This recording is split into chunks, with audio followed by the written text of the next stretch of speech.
Hello friends, మీ అమ్మమ్మ ఇంకో చిట్కాతో వచ్చింది మీ ముందకి. ఇదో కొత్తిమీర జ్యూస్ తాగండి మంచిది అని అంటారు.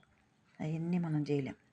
ఇదో కొత్తిమీర బిర్యానీలో వేసుకుంటాం, ప్రతి ఒక్కదాన్ని తీసుకుంటాం. పులుసు కూరలో వేసుకోండి, ఆ నుంచి పచ్చడి చేసుకోండి, తీగూరలు వేసుకోండి. ప్రతి కూరలోకి దీన్ని ఉపయోగించుకోండి. దీన్ని ఉపయోగించారనుకో మీ స్కిన్ అంటే చర్మం బాగా నిగనిగనిగా ఉంటుంది. పుదీనా చాలా మంచిది. ఈ ఆయుర్వేద మందుల్లో కూడా చెప్తున్నారు పుదీనా చాలా మంచిది. ఈ విధంగా వాడుకోండి. ప్రతి కూరల్లో వేసుకోండి, గుడ్డు ఆమ్లెట్లో కూడా వేసుకోండి, చాలా మంచిది. ఏదైనా నచ్చితే లైక్ చేయండి, ఫాలో అవ్వండి, కామెంట్ పెట్టండి. ఇదో కొత్తిమీర.